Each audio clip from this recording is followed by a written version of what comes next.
Hello दोस्तों, मैं professor Tausif Shaikh. Engineering में एडमिशन ले रहे हो, चाहे फर्स्ट ईयर हो या direct second year engineering student हो, बच्चों कैप राउंड 2 आपका ये शुरू होने वाला है। अब कैप राउंड 2 के लिए सर क्या स्ट्रैटेजी हमें यूज करना है, दोनों के लिए सेम वीडियो है, सेम स्ट्रैटेजी होता है। ध्यान से सुनिए, क्योंकि इस वीडियो के अंदर जो बातें मैं आपको बताने जा रहा हूं ना बच्चों, शायद ही कोई आपको बताएगा। तो इसलिए बच्चों ध्यान से इस वीडियो को पूरा देखना है। सबसे पहली बात ध्यान से सुनिए, आपको 136 ये रूल तो पता होगा, 136 बराबर है।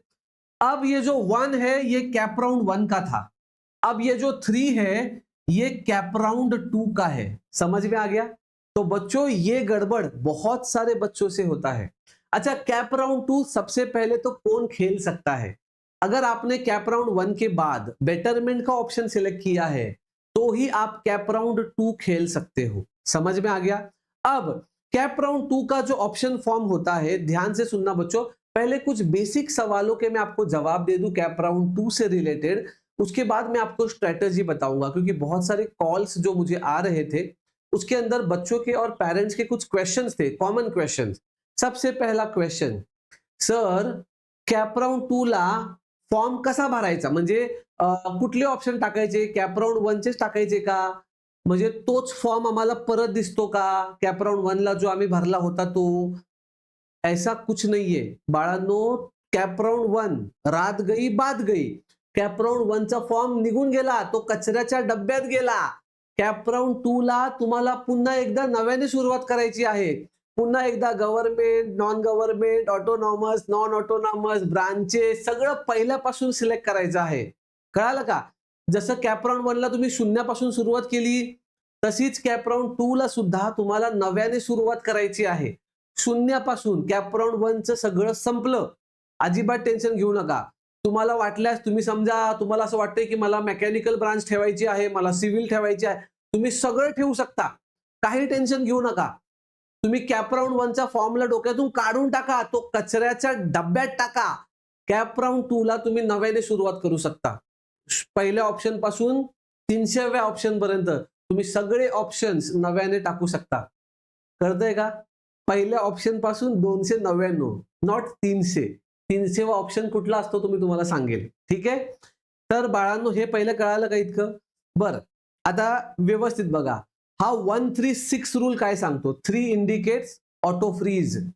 आता जेव्हा तुम्ही कॅप राउंड 2 चा फॉर्म भराल, बरोबर आहे, तर व्यवस्थित लक्षात ठेवा बघा, तुम्हाला परत ऑप्शन त्यामध्ये भेटेल। काय ऑप्शन भेटेल की तुम्ही मिनिमम 1 आणि मॅक्सिमम 300 ऑप्शन्स टाकू शकता, परत सेम रूल। पण ह्यावेळी फक्त लक्षात हे ठेवायचं आहे की पहिले जे 3 ऑप्शन्स आहेत, पहिले हे बघा, पहिले जे 3 ऑप्शन्स आहेत, हे 3 ऑप्शन्स अवकातीच्या बाहेरचे ठेवा किंवा तुमचे ड्रीम कॉलेज ठेवा। का? कारण का 136 रूल इंडिकेट्स पहिल्या 3 मधला कॅप राउंड 2 चा जेव्हा तुमचा निकाल येईल, कॅप राउंड 2 ची जेव्हा अलॉटमेंट होईल, जर तुम्हाला पहिल्या 3 ऑप्शन मधला कुठलं कॉलेज लागलं तर ते तुम्हाला कंपल्सरी घ्यावं लागेल, ते ऑटो फ्रीज होतं। कॅप राउंड 1 मध्ये कसं, कॅप राउंड 1 मध्ये पहिला ऑप्शन लागला की ऑटो फ्रीज, कॅप राउंड 2 मध्ये पहिल्या 3 मधलं काही लागलं तर ऑटो फ्रीज। आता मला तुम्ही सांगा, कॅप राउंड 3 मध्ये, कॅप राउंड 3 मध्ये काय होईल? पहिल्या 6 मधलं लागलं तर ऑटो फ्रीज। समजलं? त्यामुळे कॅप राउंड 2 चा फॉर्म भरताना बाळांनो पहिले 3 ऑप्शन हे तुमचे ड्रीम कॉलेज ठेवा किंवा अवकातीच्या बाहेरचे ठेवा। ड्रीम कॉलेज म्हणजे जे तुम्हाला लागलं तर तुम्ही खुशी खुशी घ्याल, कारण का तुम्हाला पुढचा कॅप राउंड खेळता येणार नाही, कॅप राउंड 3, कॅप राउंड 4 खेळता येणार नाही। बर, किंवा अवकातीच्या बाहेरचे ठेवा जे तुम्हाला माहिती आहे मला लागणारच नाहीये। ओके, आता ह्याच्या पुढची स्ट्रॅटेजी, ऑप्शन नंबर 4 पासून पुढे कसं जायचं, व्यवस्थित ऐका। पहिल्यांदा मी सांगतो, ज्यांनी बेटरमेंट सिलेक्ट केले, ज्यांनी बेटरमेंट घेतले, बेटरमेंट हे बघा, दोनच केस आहेत। ज्यांनी बेटरमेंट घेतले, बेटरमेंट कोण घेऊ शकतं? ज्याला कॅप राउंड 1 ला काही ना काहीतरी लागलं असेल, तोच बेटरमेंट घेऊ शकतो। ओके, आता पहिलं मी सांगतो बेटरमेंट ज्यांनी घेतलंय त्यांच्यासाठी. ओके, समजा हा एक विद्यार्थी आहे, थोडासा कमकुवत आहे, पोलिओ हो गया है. ठीक आहे. आता ह्या विद्यार्थ्याला समजा कॉलेज लागलं आहे, मी सांगतो लेट्स सी की PICT लागले. चला समजा ह्या विद्यार्थ्याला लागलेला आहे PICT. ठीक आहे. आता हा विद्यार्थीने बेटरमेंट ऑप्शन सिलेक्ट केला.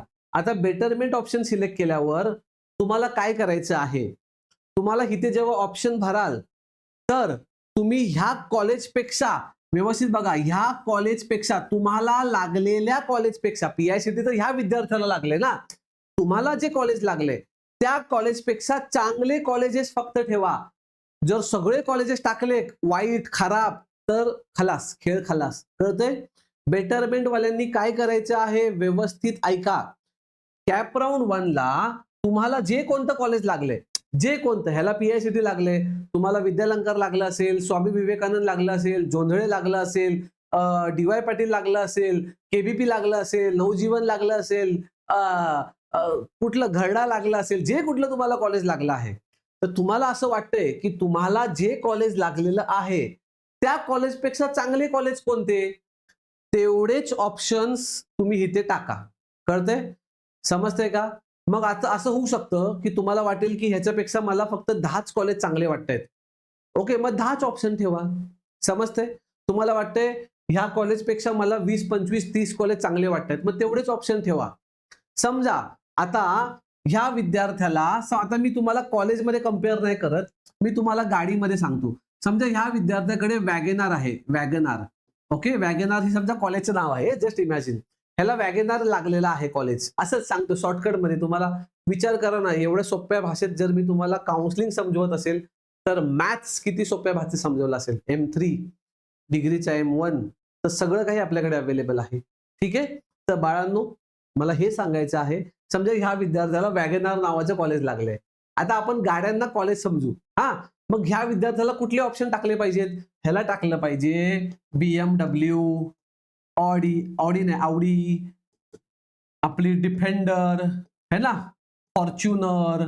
समजतंय का? हे कॉलेज टाकावे लागतील. आता समजा ह्याला वॅगनार लागलीये आणि ह्याने समजा अल्टो टाकलं, अल्टो. आता अल्टो हे वॅगनार पेक्षा आता खराब मॉडेल आहे ना, थोडंसं डाऊनग्रेड आहे. कळतंय? आणि जर समजा ह्याले वाईट कॉलेज टाकले एखादा, समजा त्याला हेच कॉलेज लागलं, समजतंय? जर त्याला हे कॉलेज लागलं तर त्याचं हे कॉलेज निघून जाईल, हे कॉलेज हातातून निघून जाईल. पालकांचा दुसरा प्रश्न आहे की सर आमच्याकडे 2 ऑप्शन असतात का, की वॅगनार आणि अल्टो, मग आम्ही डिसाईड करायचं का की दोघांमधलं कुठलं घ्यायचंय? नाही.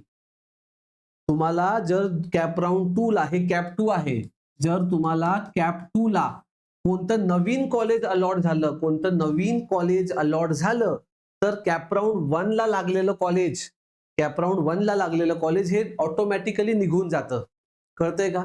100%.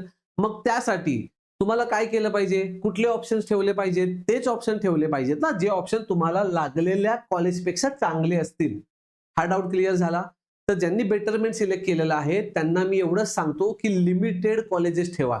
लिमिटेड म्हणजे तेवढेच ठेवा जे तुम्हाला कॅप राऊंड 1 ला लागलेल्या कॉलेजपेक्षा चांगले आहेत. 100% डाऊट क्लिअर झाला? बरं, आता दुसरी गोष्ट, हा झाला बेटरमेंटचा इश्यू सॉल्व. बेटरमेंट वाल्यांना कळालं का की कुठलं कॉलेज राहणार, कुठलं जाणार, काय होणार? 100%. बरं, पहिले 3 ऑप्शन तर अवकातीच्या बाहेरचेच ठेवायचे तुम्हाला. जर ते लागलं तर कंपल्सरी घ्यावं लागेल. कळतंय? 100% डाऊट क्लिअर आहे? बरं, आता हा झाला बेटरमेंटचा इश्यू सॉल्व. हा, आता इथे बघा, आता बेटरमेंट झाला. आता समजा एखाद्या विद्यार्थ्याला ना कॉलेज लागलंच नाहीये, एखाद्या विद्यार्थ्याला कॉलेज लागलंच नाहीये, सर मला कॅप राऊंड 1 ला अलॉटमेंटच नाही झाली. कॅप 1 इथे बघा, CAP 1 no allotment, no allotment. Okay, CAP 1 ला काहीच अलॉटमेंट झालेली नाहीये. मग अशा विद्यार्थ्यांनी कॅप राऊंड 2 ला काय स्ट्रॅटेजी फॉलो केली पाहिजे? परत पहिले 3 ऑप्शन अवकातीच्या बाहेरचे. का? कारण का तुम्हाला जर खरंच कॅप राऊंड 3 आणि कॅप राऊंड 4 खेळायचं असेल तर पहिले 3 ऑप्शन अवकातीच्या बाहेरचे. त्याच्यानंतर खाली 4 पासून 300 पर्यंत सगळे ऑप्शन ठेवा, अजिबात काही सोडू नका. सर पण मला ना पुण्यामध्ये ऍडमिशन घ्यायचंय आणि पुण्यामध्ये तर फक्त 70च ऑप्शन बनतायत. सर मला मुंबईला घ्यायचंय, मला मुंबईमध्ये फक्त 62च ऑप्शन बनतायत. मग मी काय करू? मग अशा वेळी फक्त पुणे घेऊ नका. पुणे, नाशिक, नगर, सातारा, सांगली, कोल्हापूर ऍड करा. भलेही ते कॉलेजेस तुम्हाला नको हवे असतील तर त्याला पुण्याच्या खाली ठेवा. पण ते ठेवा. का? कारण का कॅप राउंड 2 ला ऍटलिस्ट काहीतरी तुम्हाला लागलं पाहिजे. कळतंय का बाळांनो? हा डाऊट क्लिअर झाला? बरं, आता तिसरी महत्वाची गोष्ट, जे कंप्यूटर के दीवाने हैं, मग ते फर्स्ट इयर असू द्या किंवा डायरेक्ट सेकंड इयर असू द्या, कम्प्युटरचा जो कट ऑफ आहे ना बाळांनो, हा खूप जास्त आहे. खूप जास्त म्हणजे फर्स्ट इयरचं जर मी बोलू तर तुम्हाला 85च्या खाली कम्प्युटर भेटणारच नाहीये. इवन डायरेक्ट सेकंड इयरचं जर मी बोलू तर अगेन 84-83च्या खाली तुम्हाला कम्प्युटर लागणारच नाहीये. खूप डिफिकल्ट चान्सेस आहेत. तर मग अशा विद्यार्थ्यांनी कम्प्युटर कोणत्या थर्ड क्लास कॉलेजमधून करण्यापेक्षा, म्हणजे ज्या कॉलेजमध्ये भिंती म्हणजे भरपूर असे कॉलेजेस मी ऐकलेत की जिथे दरवाजेच नाहीयेत किंवा शिक्षकच नाहीयेत. तर मग अशा फालतू कॉलेजमध्ये जाऊन काहीतरी फालतूगिरी करण्यापेक्षा एखाद्या चांगल्या कॉलेजमध्ये जाऊन दुसरी ब्रांच घ्या. कळतंय का? समजा तुम्हाला कम्प्युटर नाही भेटत चांगल्या कॉलेजमध्ये, तर मग तुम्ही इलेक्ट्रॉनिक्स अँड टेलिकम्युनिकेशन घ्या किंवा तुम्ही मेकॅनिकलला जाऊ शकता किंवा तुम्ही सिव्हिलला जाऊ शकता. कळतंय का? इलेक्ट्रिकल आहे, भरपूर ब्रांचेस आहेत. पण जर तुम्हाला असं वाटतंय की नाही ना सर मला भविष्यात आहे ना, म्हणजे डिग्री झाल्यावर मला कम्प्युटरमध्येच जॉब करायचा आहे, असं जर तुमचं असेल तर मग मोस्टली मग इलेक्ट्रॉनिक्स अँड टेलिकम्युनिकेशनला जावा. कारण का ENTCची भरपूर मुलं, 99% मुलं ही कम्प्युटरमध्ये जॉब करतात. जर कम्प्युटर तुम्हाला चांगलं कॉलेज भेटत नसेल तर बाळांनो, आपली काउन्सिलिंग अवेलेबल आहे. Advance level, pro level. आम्ही ॲडव्हान्स लेव्हलमध्ये तुम्हाला लिस्ट बनवून देऊ. Direct list. नो मार्क्स बिक्स काय नसणार. कॉलेजचं नाव, चॉईस कोड, सीरियल नंबर. फक्त लिस्ट बनवून देऊ. ॲज इट इज तुम्ही टाका. आम्ही तुमचं ऐकू, तुम्हाला बेटरमेंट कुठलं लागलेलं आहे त्यानुसार आम्ही लिस्ट बनवून देऊ किंवा तुम्हाला कुठलंच लागलं नाहीये त्यानुसार आम्ही लिस्ट बनवून देऊ. ॲडव्हान्स लेव्हलमध्ये. प्रो लेव्हलमध्ये आम्ही स्वतः तुमचा ऑप्शन फॉर्म भरू, जेणेकरून तुमच्याकडून काही चुका होणार नाहीत. तर बाळांनो, ह्या सगळ्या गोष्टी आपल्या ॲपवर अवेलेबल आहेत. तर बेफिकर राहा. व्हिडिओ जर नक्कीच तुम्हाला आवडला असेल तर एक छोटी रिक्वेस्ट आहे, व्हिडिओला एक लाईक करून चॅनलला सबस्क्राईब करा बाळांनो. कारण का आजकाल असं बघितलं ना की छोटी छोटी मुलं मोठे मोठे सबस्क्रायबर घेऊन पुढे चालली आहे. पण वाईट वाटतं की आपण इतकं चांगलं नॉलेज देत असताना सुद्धा जर आपल्याला सबस्क्रायबर भेटत नसतील तर थोडंसं वाईट वाटतं मनाला. ठीक आहे. No hard feelings for any other. But जर, कारण का तेच जेव्हा आपल्याला सांगतात की सर हम आपको ही फॉलो करते हैं, हम आपकी ही व्हिडिओ देखते हैं, हम आपको ही देखकर आपके जैसा बात करने का सोचते हैं, पण आपणच का मागे राहतो माहित नाही. God knows. तर बाळांनो, फक्त एवढंच सांगायचं आहे की प्लीज आवडला असेल व्हिडिओ तर तुमच्या मित्रांना शेअर करा. आपलं व्हॉट्सअप चॅनल आहे त्याला फॉलो करा आणि आपल्याकडे ॲप डाउनलोड करा. प्ले स्टोअर, ॲप स्टोअर दोन्हीवर आपला ॲप आहे तोशिक ट्युटोरियलच्या नावाने. तुम्हाला काउन्सिलिंग भेटेल, मॅथ्स भेटेल, सगळे विषय भेटतील बाळांनो. Thank you so much.